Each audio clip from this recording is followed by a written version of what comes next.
میری زندگی میں وہ اس گھر میں نہیں آ سکتی، وہ بپھر کر بولی۔ یا وہ اس گھر میں آئے گی یا میں رہوں گی، تمہیں دونوں میں سے کسی ایک کا انتخاب کرنا ہوگا۔ وہ جواباً بولا، میں دونوں کو رکھنا چاہتا ہوں۔ یہ ممکن نہیں، تمہیں کسی ایک کو چھوڑنا ہوگا۔ میں سائقہ کو نہیں چھوڑ سکتا، وہ قطعیت سے بولا۔ فردوس بیگم نے طنزیہ انداز میں کہا لگایا، گویا مجھے چھوڑ سکتے ہو؟ تم جو جی میں آئے سمجھتی پھرو، میں نے تو ایک صاف اور سیدھی بات کی ہے۔ عبد الوہاب نے گویا بات ہی ختم کر دی۔ جسے ابھی اپنایا نہیں اسے چھوڑنے کا تم تصور بھی نہیں کر سکتے، اور جو میں 23 سال سے تمہارے ساتھ قدم بہ قدم چل رہی ہوں، ہر اچھے برے وقت میں تمہارا ساتھ دیا ہے، یہی نہیں بلکہ تمہارے 2 بچوں کی ماں بھی ہوں۔ میں نے تمہاری خاطر ان گنت قربانیاں دی ہیں، اس 2 ٹکے کی بازاری عورت کی خاطر تم مجھے چھوڑنے پر تیار ہو گئے ہو؟ تم نے اتنا بڑا فیصلہ کیسے کر لیا؟ میں نے جو کہنا تھا سو کہہ دیا، خواہ مخواہ مجھ سے بحث نہ کرو۔ تو یہ تمہارا آخری فیصلہ ہے؟ ہاں۔ فردوس بیگم نے غصے سے کہا، میرے جیتے جی وہ عورت اس گھر میں قدم نہیں رکھ سکتی، یہ میرا بھی آخری فیصلہ ہے۔ وہ یہاں ضرور آئے گی اور میری بیوی بن کر آئے گی، تم جو بگاڑ سکتی ہو بگاڑ لینا۔ عبد الوہاب نے بھی جواباً غصے میں کہا، اگر وہ یہاں آئے گی تو پھر میں یہاں نہیں رہوں گی۔ تم جاؤ جہنم میں، تم اس بازاری عورت کے لیے مجھے چھوڑ دو گے؟ فردوس بیگم کی آنکھوں میں آنسو بھر آئے۔ تم بار بار سائقہ کو بازاری عورت کہہ کر اس کی توہین کر رہی ہو۔ عبد الوہاب نے پھنکار کر کہا، وہ عورت تم سے کہیں زیادہ اچھی ہے۔ فردوس بیگم اپنی تذلیل پر تل ملا کر رہ گئی۔ کم مائیگی کے احساس نے اس کے تن بدن میں آگ سی لگا دی۔ اس کا شوہر ایک معمولی عورت کو اس پر ترجیح دے رہا تھا، یہ اس کے لیے ڈوب مرنے کا مقام تھا۔ غصے کی شدت اور ذلت کے احساس نے اسے بے قابو کر دیا تھا۔ وہ لرزتی ہوئی آواز میں چیخ چیخ کر کہنے لگی، ہاں سائقہ بازاری عورت ہے، وہ بازاری عورت ہے، وہ بازاری عورت ہے۔ تم ایک دن بری طرح پچھتاؤ گے۔ جو عورت اپنے شوہر کی نہ ہو سکی وہ تمہاری کیسے ہوگی؟ اس کے لچھنوں کے سبب ہی تو اس کے شوہر نے اسے طلاق دے دی۔ اب تم اس گناہ کی پوٹلی کو اپنے گھر لے آؤ، تمہیں بہت ثواب ملے گا۔ عبد الوہاب نے بیوی کے کوسنوں کو نظر انداز کرتے ہوئے نہایت ہی متحمل لہجے میں کہا، سائقہ کتنی اچھی ہے یا کتنی بری یہ سوچنا میرا کام، تم خواہ مخواہ اپنے ذہن کو نہ تھکاؤ۔ کیسے نہیں تھکاؤں میں اپنے ذہن کو؟ وہ ہاتھ نچا کر بولی، 23 سال تک تمہارا ساتھ نبھایا ہے، مگر تم نے میری خدمات کا یہ صلہ دیا؟ اللہ تم سے پوچھے گا۔ زیادہ بکواس کی ضرورت نہیں ہے، عبد الوہاب نے اکتاہٹ آمیز غصے سے کہا۔ وہ ترکی با ترکی بولی، میں نے بہت برداشت کیا ہے مگر اب اور برداشت نہیں کر سکتی۔ تم جب سائقہ سے دستبردار نہیں ہونا چاہتے تو میں تمہارے ساتھ نہیں رہ سکتی، تمہیں مجھے چھوڑنا ہوگا۔ تمہیں کچھ اندازہ بھی ہے کہ تم کیا کہہ رہی ہو؟ مجھے خوب اندازہ ہے، وہ طیش کے عالم میں بولی، میں تمہارے جیسے بے وفا شخص کے ساتھ نہیں رہ سکتی۔ اگر تم اسے نہیں چھوڑ سکتے تو مجھے چھوڑ دو۔ عبد الوہاب نے کہا، میں تو تمہیں بے یار و مددگار نہیں چھوڑنا چاہتا تھا، لیکن اگر تمہاری مرضی یہی ہے تو یوں ہی صحیح، لیکن میں تمہیں ایک آخری موقع دے رہا ہوں، ابھی بھی اچھی طرح سوچ لو۔ سوچنے سمجھنے کا وقت تو اب گزر چکا۔ جب تمہیں میرا کوئی خیال نہیں ہے تو میں کیا سوچوں؟ تم تو… فردوس بیگم نے شوہر کی شان میں ایک ناقابل برداشت لفظ استعمال کیا تو عبد الوہاب آگ بگولا ہو گیا۔ اس نے آؤ دیکھا نہ تاؤ فوراً 3 طلاقیں اسی وقت دے دیں۔ اس کے بعد کی کہانی وہی ہے جو ایسے موقعوں پر ہوا کرتی ہے۔ فردوس بیگم 23 سال کی ازدواجی رفاقت کے خاتمے کے بعد اپنے ایک بھائی کے یہاں چلی گئی۔ اس دوران میں اس کے والدین کا انتقال ہو چکا تھا۔ سائقہ اس واقعے کے 2 ماہ بعد عبد الوہاب کی دوسری بیوی اور گھر کی نئی مالکن کے روپ میں کاشف کی ستیلی ماں بن کر یہاں چلی آئی۔ اس اندوہناک واقعے کے بعد کاشف نے دل میں ٹھان لی تھی کہ وہ بھی باپ کا گھر چھوڑ کر ماں کے ساتھ رہے گا، مگر کاشف کے ماموں نے اسے مشورہ دیا، بیٹا تمہیں کسی جلد بازی سے کام نہیں لینا چاہیے ورنہ سراسر تمہارا ہی نقصان ہوگا۔ اگر تم نے جذبات میں گھر چھوڑ دیا تو تمہاری ستیلی ماں کو کھلی چھٹی مل جائے گی اور اسے پوری طرح گھر پر حکمرانی حاصل ہو جائے گی۔ ماموں کی بات کاشف کی سمجھ میں آ گئی اور اس نے فی الحال گھر چھوڑنے کا ارادہ ترک کر دیا۔ ابتدا ہی سے کاشف کا رویہ اپنی ستیلی ماں سے سرد مہری کا سا تھا۔ وہ بہت کم اس سے بات کرتا تھا، باپ کی طرف سے بھی اس کے دل میں گرا بیٹھ گئی تھی۔ اب اکثر و بیشتر ان میں تلخ جملوں کا تبادلہ بھی ہونے لگا تھا۔ کاشف نے کئی بار سوچا کہ وہ گھر چھوڑ کر کہیں اور چلا جائے، مگر بنیادی طور پر وہ ایک صلح جو اور فرما بردار لڑکا تھا، اس لیے اپنے خیال کو عملی جامہ نہ پہنا سکا۔ یہ کوئی شادی کے 2 ماہ بعد کی بات ہے، ایک ایسا واقعہ پیش آیا کہ کاشف کو انتہائی قدم اٹھانے پر مجبور کر دیا۔ وہ جنوری کا مہینہ تھا۔ سردیوں میں کاشف 10 ساڑھے 10 بجے کلینک بند کر دیتا تھا، مگر اس روز ڈاکٹر کلینک پر نہیں آیا تھا اور مریض ان کی غیر موجودگی کا سن سن کر واپس جا رہے تھے۔ مجبوراً کاشف نے 9 بجے ہی کلینک بند کرنے کا فیصلہ کر لیا اور گھر چلا آیا۔ کلینک سے وہ بامشکل 10 منٹ میں گھر پہنچ جاتا تھا۔ گھر کا بیرونی دروازہ اندر سے بند نہیں تھا، صرف وہ معمولی سی چٹخنی لگی ہوئی تھی اور اندر باہر دونوں جانب سے کھولی جا سکتی تھی۔ کاشف نے سوچا شاید سائقہ کہیں آس پڑوس میں گئی ہوگی۔ وہ اکثر و بیشتر محلے اور خصوصاً اپنی گلی کے گھروں میں گھسی رہتی تھی۔ اس نے آہستگی چٹخنی ہٹائی اور دروازہ کھول کر اندر قدم رکھتے ہی وہ ٹھٹک گیا۔ ایک کمرے کی ایک کھڑکی بیرونی دروازے کی طرف کھلتی تھی۔ اسی کھڑکی سے 2 افراد کی باتیں کرنے کی آواز آ رہی تھی۔ آواز اگرچہ زیادہ بلند نہیں تھی، تاہم سائقہ کی آواز کو پہچاننے میں اسے کوئی دشواری محسوس نہیں ہوئی۔ دوسری آواز مردانہ تھی اور خاصی بھاری بھی، دونوں میں کسی بات پر تکرار ہو رہی تھی۔ فطری تجسس نے کاشف کے پاؤں پکڑ لیے تھے اور وہ وہیں جم کر کھڑا ہو گیا تھا۔ وہ کان لگا کر پوری توجہ سے اندر ابھرنے والی آوازوں کو سننے کی کوشش کر رہا تھا۔ سائقہ کے وہم و گمان میں بھی نہیں ہوگا کہ کاشف اتنی جلدی بھی گھر آ سکتا تھا، اسی لیے وہ بے فکری سے کسی کے لیے ڈرائنگ روم میں بیٹھی باتوں میں مصروف تھی۔ وہ کہہ رہی تھی، تمہیں ایسی باتیں کرتے ہوئے شرم آنا چاہیے نجیب، سب کچھ بھول جاؤ، اب میں کسی اور کی بیوی ہوں۔ نجیب کے نام پر کاشف چونک پڑا۔ نجیب احمد سائقہ کے سابق شوہر کا نام تھا۔ تو یہ کہانی چل رہی ہے، کاشف نے دل میں سوچا اور تمام تر توجہ کے ساتھ ان کی باتیں سننے لگا۔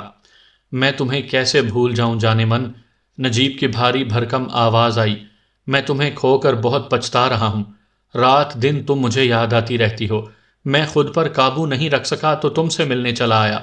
سائقہ نے کہا، مگر اب وقت بہت آگے بڑھ چکا ہے، ہمارے درمیان فاصلے کی ایک وسیع خلیج حائل ہے، اب ہم کبھی ایک نہیں ہو سکتے، ہم ریل کی 2 پٹڑیوں کے مانند ہیں جو کبھی آپس میں نہیں مل سکتی، چاہے ہزاروں لاکھوں میل کا فاصلہ طے کر لیں۔ میں تمہاری بات سے اتفاق کرتا ہوں، نجیب نے کہا، ریل کی 2 پٹڑیاں کبھی ایک دوسرے سے نہیں مل سکتی، مگر اس کے باوجود بھی وہ پاس پاس رہتی ہیں۔ میں بھی تمہارے آس پاس رہنا چاہتا ہوں، تم بھی مجھے اپنے قرب سے محروم نہ کرو۔ میں اب تمہاری باتوں میں نہیں آ سکتی۔ کیا وہ دن بھول گئے جب مار مار کر میرا حلیہ بگاڑ دیتے تھے؟ اب مجھ سے ملنے کا تمہارا مقصد کیا ہے؟ جو مرد عورت پر ہاتھ اٹھا سکتا ہے وہ کچھ بھی کر سکتا ہے۔ میں تمہاری صورت دیکھنے کی بھی روادار نہیں ہوں۔ اس کے لہجے میں وہ سختی نہیں تھی جو ہونی چاہیے تھی۔ نجیب نے ذرا نرم پڑتے ہوئے کہا، میں اپنے سابق رویے پر نادم ہوں اور تمہیں بھی زیب نہیں دیتا کہ مجھے بار بار اس ناخوشگوار واقعے کی یاد دلاؤ، بلکہ میرا تو یہ خیال ہے کہ تمہیں ایک طرح سے میرا مشکور ہونا چاہیے۔ مشکور؟ سائقہ کی حیرت میں ڈوبی ہوئی آواز ابھری۔ کس بات کے لیے؟ اس لیے کہ میں نے تمہیں آزاد کر دیا، تم میرے ساتھ بقول تمہارے ایک جہنم کی سی زندگی گزار رہی تھی۔ نجیب نے کہا، مجھے امید ہے کہ اب تم اپنے نئے شوہر کے ساتھ اپنی پسند کی زندگی گزار رہی ہوگی اور بہت خوش بھی ہوگی۔ سائقہ نے گلوگیر آواز میں کہا، مہربانی کر کے میرا پیچھا چھوڑ دو، میں اپنے ذاتی معاملات پر تم سے کوئی گفتگو نہیں کرنا چاہتی۔ میں تمہارے ذاتی معاملات پر نہیں بلکہ اپنے ذاتی معاملات پر بات کر رہا ہوں، نجیب نے ذرا سخت لہجے میں کہا۔ پھر دوسرے ہی لمحے ذرا نرمی سے بولا، تمہیں میری تجویز پر غور کرنا پڑے گا، مجھے تمہاری صورت سے بھی نفرت ہے۔ سائقہ کے سخت الفاظ نے نرم لہجے کا جامہ پہن رکھا تھا۔ وہ بولا، کاش میں بھی ایسا کہہ سکتا یا ایسا محسوس کر سکتا، بس اب تم یہاں سے چلے جاؤ اور مجھے زیادہ پریشان نہ کرو، سائقہ نے روحانسے انداز میں کہا۔ کاشف کے آنے کا وقت ہو گیا ہے، اگر اس نے تمہیں یہاں دیکھ لیا تو قیامت آ جائے گی، وہ پہلے ہی مجھ پر ادھار کھائے بیٹھا ہے، اگر اس نے تمہارے بارے میں اپنے والد کو بتا دیا تو میں کہیں کی نہیں رہوں گی، خدا کے لیے اب چلے جاؤ۔ نجیب نے کہا، تمہیں اتنا زیادہ فکر مند ہونے کی ضرورت نہیں ہے، کاشف 10 بجے سے پہلے کسی بھی صورت نہیں آئے گا، اور عبدالوہاب کا تو 12 بجے سے پہلے آنے کا سوال ہی پیدا نہیں ہوتا، میں دیکھ بھال کر ہی یہاں آیا ہوں۔ ایک لمحے کے توقف کے بعد اس نے دھمکی آمیز لہجے میں کہا، اگر تم نے میری بات نہیں مانی تو میں تمہارا جینا حرام کر دوں گا۔ میں اپنے شوہر سے بے وفائی نہیں کر سکتی۔ وہ باقاعدہ رونے لگی تھی۔ میں کیسے تمہارے ساتھ کوئی ایسا نازیبا تعلق رکھ سکتی ہوں جیسے میرے ساتھ رہتے ہوئے دوسروں کے ساتھ رکھے ہوئے تھی؟ نجیب نے زہر خند لہجے میں کہا، اس وقت تمہیں رونا نہیں آتا تھا؟ اب ٹسوے بہا رہی ہو، میں ان مگرمچھ کے آنسوؤں سے متاثر ہونے والا نہیں، تمہیں وہی کرنا ہوگا جو میں نے کہا ہے، ورنہ… نجیب نے دانستہ جملہ ادھورا چھوڑ دیا تھا۔ سائقہ نے جلدی سے پوچھا، ورنہ تم کیا کرو گے؟ اس کے لہجے کا کھوکھلا پن عیاں تھا۔ میں تمہاری بے وفائی کی داستان تمہارے موجودہ شوہر کو سنا دوں گا، سائقہ نے پر اعتماد لہجے میں کہا۔ اس سے تمہیں کوئی فائدہ نہیں پہنچے گا، میرا شوہر تمہاری بات کو کوئی اہمیت نہیں دے گا، وہ مجھے دل و جان سے عزیز رکھتا ہے، مجھ سے محبت کرتا ہے، میری پرستش کرتا ہے۔ یہ ناممکن ہے، نجیب نے ٹھوس لہجے میں کہا۔ ایسا نہیں ہو سکتا۔ کیوں؟ اس لیے کہ تمہارا موجودہ شوہر اگر ایک محبوب کی حیثیت سے تمہیں چاہتا تو وہ ہرگز تم سے شادی نہیں کرتا، کیونکہ… خیر چھوڑو، اب ان باتوں میں کیا رکھا ہے۔ میں تمہارے سابق شوہر کی حیثیت سے بخوبی واقف ہوں کہ تم کبھی میری وفادار نہیں رہی ہو۔ میں انتہائی نالائق، احمق اور گدھا تھا جو روز تمہاری ٹھکائی کرتا رہتا تھا، مگر وہ مار میری اس ذاتی تذلیل کا نعم البدل نہیں ہو سکتی تھی جو تم نے مجھ سے بے وفائی کر کے کی تھی، اور نہ ہی وہ میری خوشیوں اور مسرتوں کے ان لمحات کا ہرجانہ ہو سکتی ہے جو تم نے میرے بجائے غیر مردوں کے حوالے کیے۔ اس لیے اب میں اپنے ان گم گشتہ لمحات کا حساب باغ کرنا چاہتا ہوں۔ تمہارا دماغ خراب ہو گیا ہے، سائقہ کے لہجے سے بیزاری عیاں تھی۔ بالکل نہیں، نجیب نے مضبوط لہجے میں کہا، میں بالکل نارمل ہوں۔ جس وقت تم میری بیوی تھی اس وقت تمہارے بدن کی مہک، تمہاری محبت کی چاشنی اور تمہاری سانسوں کی گرمی، تمہارے پاس میری امانتیں تھیں جن میں تم بے دریغ خیانت کرتی رہیں۔ میں ان خیانتوں کا حساب اور اپنا کھویا ہوا حق طلب کرتا ہوں، اور تمہیں یقین دلاتا ہوں کہ یہ سب کچھ انتہائی رازداری سے ہوگا۔ پھر چند لمحوں کے لیے ڈرائنگ روم میں سکوت چھا گیا۔ تھوڑی دیر کے بعد اس سکوت کو نجیب کی بھاری گونجدار آواز نے توڑا۔ وہ کہہ رہا تھا، میں اچھی طرح جانتا ہوں کہ آج کل کس کس شخص سے تمہارے ناجائز تعلقات ہیں۔ تمہیں تو صرف شوہر کی ایک آڑ چاہیے جس کے پس پردہ تم اپنا کھیل کھیلتی رہو۔ کہو تو تمہارے موجودہ طلبگاروں کے نام گنوا دوں؟ اگر میں تمہارا مطالبہ تسلیم کر لوں تو… سائقہ نے شکست خوردہ انداز میں اپنا جملہ ادھورا چھوڑ دیا۔ اس نے ہتھیار پھینک دیے تھے۔ تو میری محبت کی تکمیل ہو جائے گی، نجیب نے ایک سرد آہ بھرتے ہوئے کہا۔ تم جھوٹ بولتے ہو، سائقہ نے لگاوٹ سے کہا۔ اس کے ہراساں لہجے میں شگفتگی اود کر آئی تھی۔ تمہیں کبھی مجھ سے محبت نہیں رہی، تم نے کبھی میری محبت کو محسوس کرنے کی کوشش ہی نہیں کی تھی۔ پھر خاموشی چھا گئی اور کچھ معنی خیز قسم کی آوازیں آتی رہیں۔ کاشف کے لیے یہ بڑے صبر آزما لمحات تھے۔ سائقہ نے اس کی حقیقی ماں کو گھر سے بے گھر کر دیا تھا، اس کے باپ نے ایک ایسی عورت کے لیے اس کی ماں کو گھر سے نکال دیا تھا جو سراپا گناہ تھی۔ کاشف کا دل چاہ رہا تھا کہ وہ ابھی کمرے میں جائے اور اس بد کردار عورت کا گلا گھونٹ دے، مگر اس نے اپنے جذبات پر قابو رکھا۔ وہ کوئی ایسا قدم نہیں اٹھانا چاہتا تھا جس سے الٹی آنتیں گلے کو آ جائیں۔ وہ کوئی انتہائی فیصلہ کرنے سے پہلے ایک مرتبہ اپنے باپ سے بات کر لینا چاہتا تھا۔ وہ جگ ہسائی سے ڈرتا تھا۔ وہ اسی کشمکش میں مبتلا تھا کہ اندر سے نجیب کی آواز ابھری۔ اس کی سانسیں پھولی ہوئی تھیں۔ وہ کہہ رہا تھا، اچھا اب میں چلتا ہوں، کاشف کے آنے میں اب تھوڑا ہی وقت باقی رہ گیا ہے، مناسب موقع دیکھ کر پھر آؤں گا۔ راز کو راز رکھنے ہی میں تمہارا فائدہ ہے۔ اچھا، اللہ حافظ۔ کاشف چپکے سے باہر نکل آیا۔ پھر محتاط انداز میں وہ دروازہ بند کر کے بے مقصد گلیوں میں آوارہ گردی کرنے لگا۔ اس کے ذہن میں ایک الاؤ سا روشن تھا اور خون میں ایک لاوا سا دوڑتا ہوا محسوس ہو رہا تھا۔ اس کی سوتیلی ماں اس گھر میں اتنا گھناؤنا کھیل کھیل رہی تھی اور اسے خبر تک نہ تھی، لیکن نہیں، اب تو اسے خبر ہو چکی۔ وہ ساری صورتحال سے آگاہ ہو چکا تھا۔ اس نے اسی رات اپنے باپ سے بات کرنے کا فیصلہ کر لیا۔ وہ گھر پہنچا تو رات کے 11 بج رہے تھے۔ دروازہ سائقہ نے ہی کھولا تھا۔ کاشف معمول کے مطابق کچن میں جا کر کھانا کھانے میں مصروف ہو گیا۔ اس نے اپنے کسی عمل سے یہ ظاہر نہیں ہونے دیا کہ وہ سائقہ کی اصلیت سے واقف ہو چکا ہے۔ 2-4 لقمے زہر مار کرنے کے بعد وہ اپنے کمرے میں آ گیا اور بیڈ پر لیٹ کر باپ کے آنے کا انتظار کرنے لگا۔ سائقہ اس دوران میں اپنے کمرے میں جا چکی تھی۔ کاشف انہی سوچوں میں غرق تھا کہ اسے پتہ بھی نہ چلا کب اس کی آنکھ لگ گئی۔ پھر اس کی آنکھ دوسری صبح ہی کھلی تھی۔ وہ ہسپتال جانے کے لیے جلدی گھر سے نکلتا تھا۔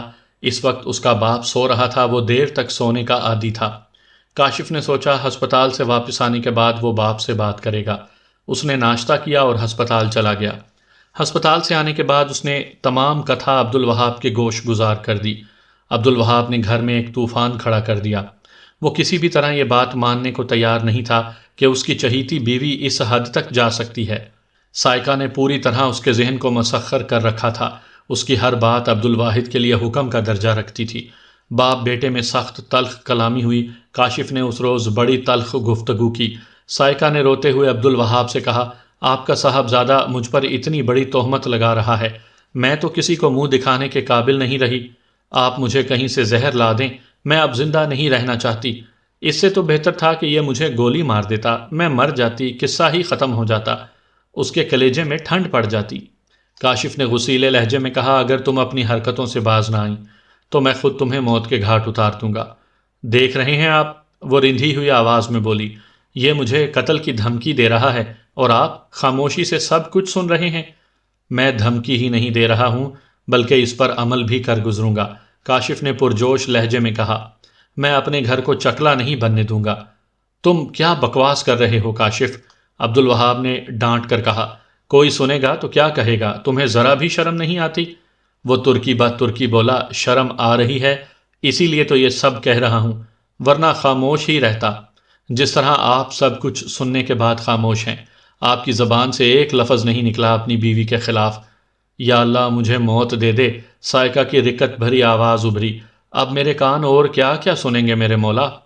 تم اندر اپنے کمرے میں جاؤ، عبدالوہاب نے سائقہ سے کہا، میں کاشف سے بات کرتا ہوں۔ سائقہ چلی گئی تو باپ نے بیٹے سے کہا، مجھے سخت افسوس ہے کاشف، مجھے تم سے ایسی امید نہیں تھی۔ میں جانتا ہوں تم سائقہ سے نفرت کرتے ہو اور اس کی وجہ بھی جانتا ہوں۔ اس نے تمہاری ماں کی جگہ لے لی ہے، مگر احمق اتنا تو سوچو کہ اس میں سائقہ کا کیا قصور ہے؟ اگر تمہیں نفرت کرنی ہی ہے تو مجھ سے کرو، سائقہ پر ایسے گھناؤنے الزام لگانے سے تمہیں کیا حاصل ہو جائے گا؟ میں نے کسی پر کوئی الزام نہیں لگایا، جو حقیقت ہے وہ بیان کی ہے، کاشف نے جذبات سے آری لہجے میں کہا۔ اگر آپ میں حقیقت سننے کا حوصلہ نہیں ہے تو کان بند کر لیں، آپ کی آنکھیں اسی وقت کھلیں گی جب دنیا والے جوتے ماریں گے۔ تھوڑی سی بحث و تمہیز کے بعد بات آئی گئی ہو گئی، کاشف نے خاموشی اختیار کر لی۔ ماموں کے حسب ہدایت وہ مناسب موقع کا انتظار کرنے لگا۔ اسے یقین تھا کہ ماموں جلد ہی اس مسئلے کا کوئی نہ کوئی حل نکال لیں گے۔ پھر اس سے قبل کہ ماموں کریم بخش اس مسئلے کا کوئی مناسب حل نکالتے، یہ واقعہ پیش آ گیا جس کے سبب آج کاشف حوالات میں بند تھا۔ کاشف کی اپنے باپ عبدالواحد سے ہونے والی جھڑپ کو 8-10 روز گزر چکے تھے۔ ایک رات کاشف حسب معمول 10:30 بجے کلینک بند کر کے گھر آیا۔ اس وقت سائقہ گھر میں اکیلی ہوتی تھی۔ عبدالوہاب اپنے ٹھیلے پر مصروف ہوتا تھا۔ خلاف معمول گھر کا بیرونی دروازہ اندر سے بند نہیں تھا، بس وہی معمولی سی چٹخنی لگی ہوئی تھی۔ کاشف کے کان کھڑے ہو گئے۔ اس کے ساتھ چند روز پہلے بھی اسی نوعیت کا واقعہ پیش آ چکا تھا، جس کے نتیجے میں اسے اپنی ستیلی ماں کا مکروہ چہرہ نظر آ گیا تھا۔ اس نے آہستگی گھر میں داخل ہو کر دروازے کو اندر سے کنڈی لگا دی۔ اب یہ دروازہ صرف اندر ہی سے کھولا جا سکتا تھا۔ تھوڑی دیر تک وہ ڈرائنگ روم کی بیرونی کھڑکی کے ساتھ کان لگائے سن گن لیتا رہا، مگر کوئی آواز سنائی نہ دی۔ گھر پر سناٹا چھایا ہوا تھا اور کسی ذی نفس کے آثار دکھائی نہیں دیتے تھے۔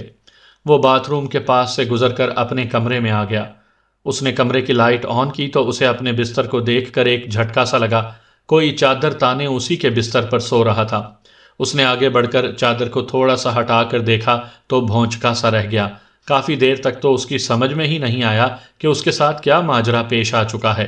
بستر پر سے کوئی چیز اسپرنگ کی مانند اچھل کر اس سے لپٹ گئی تھی اور اپنے نوکیلے ناخنوں سے اس کے چہرے کو نوچ رہی تھی۔ کاشف کے ہوش ذرا ٹھکانے آئے تو اس نے اس چیز کو پہچان لیا، وہ سائقہ تھی، اس کی ستیلی ماں۔ وہ جنونی انداز میں چیخ رہی تھی اور ساتھ ہی دونوں ہاتھوں سے کاشف کو بھی ادھیڑ رہی تھی۔ اس کا لباس جگہ جگہ سے پھٹا ہوا تھا اور نچلا دھڑ بڑی حد تک برہنہ ہو رہا تھا۔ اسی دوران میں بیرونی دروازے پر بھاگتے ہوئے قدموں کی آوازیں سنائی دیں۔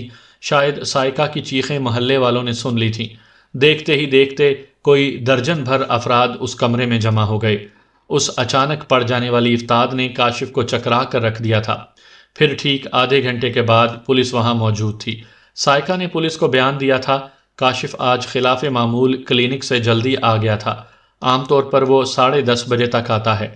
وہ مقررہ وقت سے 1 گھنٹہ قبل گھر آیا تو میں نے اس کی وجہ دریافت کی۔ اس نے بتایا کہ اس کی طبیعت ٹھیک نہیں ہے، اس لیے آج کلینک جلد ہی بند کر دیا ہے۔ میں نے طبیعت کی ناسازی کی وجہ دریافت کی تو اس نے بتایا کہ اس کے سر میں ہلکا ہلکا درد ہے۔ پھر اس نے مجھ سے کہا کہ میں اس کے لیے چائے بنا دوں۔ میرا خود بھی اس وقت چائے پینے کا موڈ ہو رہا تھا۔ میں نے ایک کے بجائے 2 پیالی چائے تیار کر لی اور چائے لے کر اس کے کمرے میں چلی آئی۔ میں نے دونوں پیالیاں میز پر رکھ دی تو کاشف نے کہا کہ اسے 1 گلاس پانی چاہیے، وہ سر درد کی گولی کھانا چاہتا ہے۔ میں پانی لے کر واپس آئی تو اس نے پانی سے 1 گولی نگل لی، پھر ہم دونوں اپنی اپنی چائے پینے لگے۔ میری پیالی ابھی آدھی ہی ہوئی تھی کہ مجھے اپنا سر کچھ بھاری بھاری محسوس ہوا۔ میں نے کاشف سے اپنی کیفیت کا تذکرہ کیا تو اس نے کہا کہ یہ کوئی ایسی خاص بات نہیں ہے، میں چائے پی لوں۔ میں نے اس کی ہدایت پر عمل کیا مگر مزید 1-2 گھونٹ سے زیادہ نہ لے سکی۔ مجھ پر غنودگی سوار ہو رہی تھی۔ پھر میں بے سدھ ہو گئی۔ میری بے ہوشی کے دوران میں ہی اس شیطان نے مجھ پر مجرمانہ حملہ کیا۔ پھر جب مجھے ہوش آیا تو یہ منحوس شخص مجھے بے آبرو کر چکا تھا۔ میں نے ہوش میں آتے ہی اسے خود پر جھکے ہوئے دیکھا۔ اپنی پامالی کا احساس ہوتے ہی میں آپے سے باہر ہو گئی۔ اس وقت مجھ پر ایک جنون سوار تھا اور میں اس خبیث کو بری طرح نوچ رہی تھی۔ اس کے بعد جو کچھ ہوا وہ سب نے دیکھا ہے۔ اپنا بیان مکمل کرنے کے بعد وہ سسک سسک کر رونے لگی۔ کمرے میں رکھی ہوئی میز پر چائے کی 2 پیالیاں موجود تھیں، جن میں سے ایک خالی تھی جبکہ دوسری میں چند گھونٹ چائے بچی ہوئی تھی۔ بستر کی اجلی چادر پر چند دھبے نظر آ رہے تھے۔ کاشف نے کاٹن کا جو کرتا پہن رکھا تھا اس کے دامن پر خون کا ایک بڑا دھبا موجود تھا۔ پولیس نے فوری طور پر مشیر نامہ یعنی جائے وقوع کا نقشہ تیار کیا۔ پھر بستر کی چادر، کاشف کا کرتا اور چائے کی دونوں پیالیاں اپنے قبضے میں کر لی تھیں۔ اس کے بعد سائقہ کو میڈیکل چیک اپ کے لیے ہسپتال بھجوا دیا تھا اور کاشف کو گرفتار کر کے اپنے ساتھ لے گئے تھے۔ داستان کاشف بازبان کاشف سننے کے بعد مجھے اندازہ ہو گیا تھا کہ اسے کسی سازش کے تحت پھنسایا گیا تھا اور اس سازش میں سائقہ پوری طرح ملوث تھی۔ اس نے پولیس کو جو بیان دیا تھا اس سے بھی یہ بات ظاہر ہو رہی تھی۔ خاص طور پر اس نے کاشف کی آمد کا جو وقت بتایا تھا وہ بالکل غلط تھا۔ کاشف کو بے گناہ ثابت کرنا اتنا آسان بھی نظر نہیں آ رہا تھا۔ تاہم میں نے سوچ لیا تھا کہ اسے اس گہری سازش کے جال سے نکالنے کی پوری کوشش کروں گا۔ حدود آرڈیننس کی زیر دفعات جو کیس عدالت میں زیر سماعت ہوتے ہیں اور اس دوران میں جو باتیں زیر بحث آتی ہیں، جرح میں جس نوعیت کے سوالات پوچھے جاتے ہیں، خصوصاً مبینہ مظلومہ سے وکلاء حضرات جس قدر نازک قسم کے سوالات کرتے ہیں، وہ سب منوعاً ان صفحات میں پیش نہیں کیا جا سکتا۔ اس لیے میں بھی ان تمام باتوں کو مختلف اشاروں کنایوں کی مدد سے بیان کرنے کی کوشش کروں گا۔ مجھے امید ہے اگر آپ نے انتہائی توجہ سے اس کیس کو سنا تو آپ یقیناً بات کی تہہ تک پہنچ جائیں گے۔ میں نے بریف کیس کھول کر وکالت نامہ نکالا، اس پر کاشف کے دستخط لیے، پھر اس سے استفسار کیا۔ اس کیس کے سلسلے میں ڈاکٹر سہیل عمر تمہاری ضمانت کے لیے تیار ہیں، مگر مجھے کم از کم 4 ایسے گواہ چاہیے جو تمہارے بے داغ کردار کی گواہی دے سکیں۔ اگر یہ لوگ تمہارے رشتہ دار یا قریبی عزیز نہ ہوں تو اچھا ہے۔ کیا تم ایسے افراد کی نشاندہی کر سکتے ہو؟ ایک تو ڈاکٹر سہیل عمر صاحب ہی ہیں۔ وہ کچھ دیر تک سوچنے کے بعد بولا، ویسے ہمارے کلینک پر آنے والے بہت سے معتبر مریض بھی میرے مضبوط کردار کی شہادت دے سکتے ہیں، پھر ہسپتال کے کئی ڈاکٹرز بھی میرے حق میں گواہی دیں گے۔ تو پھر ٹھیک ہے، میں نے کہا۔ پھر پوچھا، تمہاری نظر میں کوئی ایسا شخص ہے جو اس بات کی تصدیق کر سکے کہ تم نے وقوع کی رات 10:30 بجے ہی کلینک بند کیا تھا؟ میں نے اس کی آنکھوں میں الجھن تیرتے ہوئے محسوس کی تو جلدی سے اپنی بات کی وضاحت کی۔ میرا مطلب ہے ڈاکٹر سہیل عمر کے علاوہ کوئی شخص۔ وہ میری بات کا مطلب سمجھ گیا، بولا ہاں وکیل صاحب، ہمارے کلینک کے سامنے عبد الشکور نامی ایک شخص چکن کارن سوپ لگاتا ہے۔ کلینک بند کرنے کے بعد میں نے اس سے 1 پیالہ سوپ کا پیا تھا۔ سردیوں میں یہ معمول ہے، اس سے بھوک کھل کر لگتی ہے۔ عبد الشکور گواہی دے سکتا ہے۔ اب بات بن جائے گی، میں نے اٹھتے ہوئے کہا۔ میں تمہاری ضمانت کے کاغذات تیار کر لیتا ہوں، اب انشاءاللہ کورٹ میں ملاقات ہوگی۔ تم بالکل پریشان نہیں ہونا، انشاءاللہ سب ٹھیک ہو جائے گا۔ تھینک یو وکیل صاحب، وہ تشکر آمیز لہجے میں بولا۔ میں وہاں سے تھانہ انچارج کے کمرے میں آیا، پھر اس کیس کے تفتیشی آفیسر سے ملا۔ تفتیشی آفیسر ایک سب انسپیکٹر تھا۔ رسمی کلمات کے تبادلے کے بعد میں نے اس سے دریافت کیا، آپ نے ملزم پر کون سی دفعہ لگائی ہے؟ اس نے جواب دینے کے بجائے الٹا سوال کر دیا، بیگ صاحب آپ ایک منجے ہوئے وکیل ہیں، آپ کے خیال میں ہمیں کون سی دفعہ لگانا چاہیے؟ میں نے کہا ملزم صحت جرم سے انکاری ہے اور وہ با اختیار عدالت کے روبرو بھی اس جرم کا اعتراف نہیں کرے گا، اس کے علاوہ آپ 4 صادق العقول، متقی، پرہیزگار اور با کردار مسلمان عینی گواہوں کا انتظام بھی نہیں کر سکیں گے۔ اس صورت میں دفعہ 8 تو لگ نہیں سکتی، آپ زیادہ سے زیادہ دفعہ 10 لگائیں گے۔ کیا میرا خیال درست ہے؟ آپ سمجھدار آدمی ہیں، وہ ہونٹوں پر مسکراہٹ سجاتے ہوئے بولا۔ ہم سے بھلا کیا پوچھتے ہیں؟ میں نے سب انسپیکٹر سے پوچھا، ڈاکٹری رپورٹ کیا کہتی ہے؟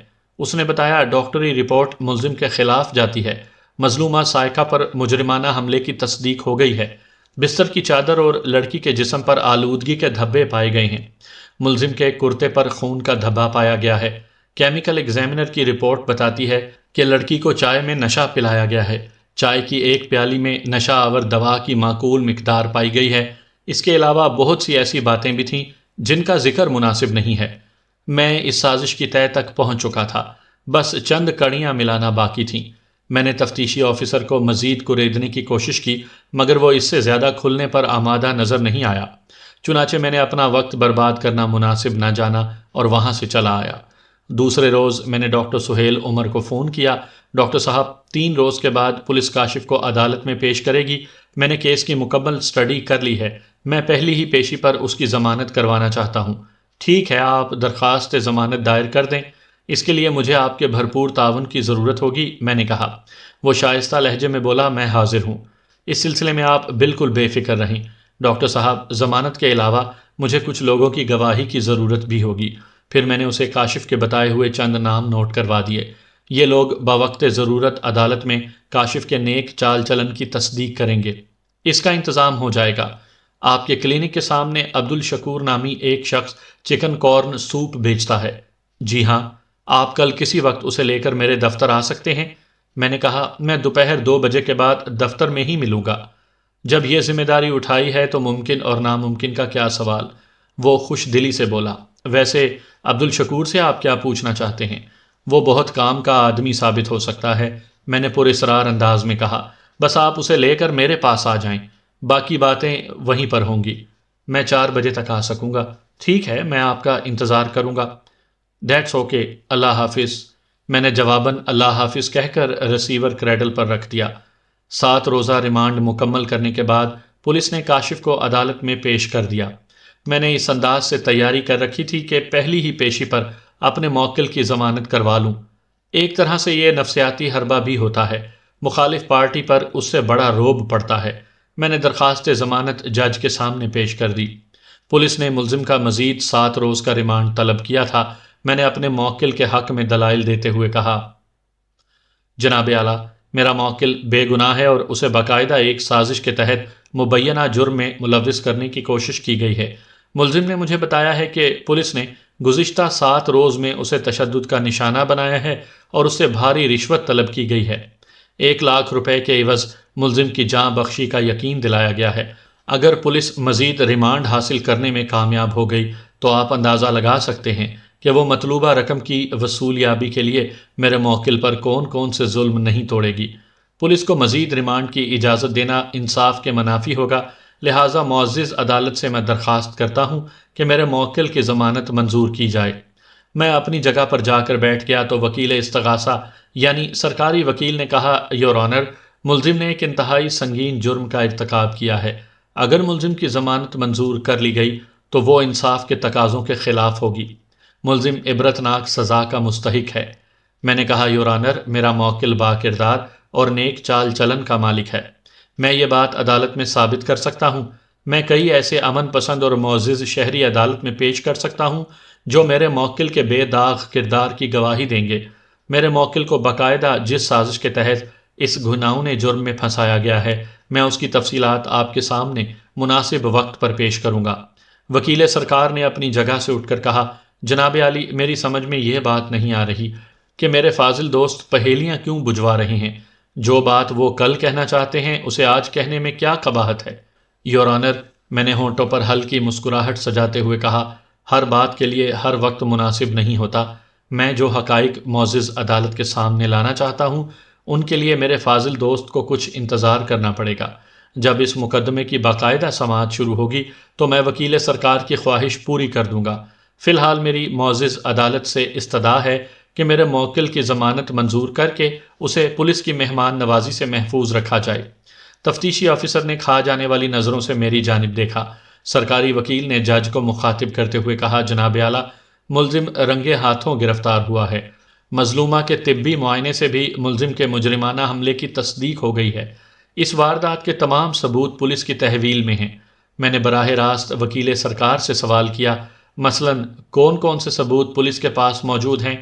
ملزم کو مجرم ثابت کرنے کے لیے مظلومہ کے طبی معائنے کی رپورٹ ہی کافی ہے، مگر اس کے علاوہ بھی پولیس کو موقع واردات سے کچھ ایسے ثبوت ملے ہیں جو اس بات کی تصدیق کرتے ہیں کہ ملزم اس مذموم فعل کا مرتکب ہوا ہے۔ جناب عالی، میں نے جج کو مخاطب کرتے ہوئے کہا، میری معزز عدالت سے درخواست ہے کہ وکیل سرکار کو اس بات کی تاکید کی جائے کہ وہ مذکورہ شواہد سے مجھے آگاہ کرے۔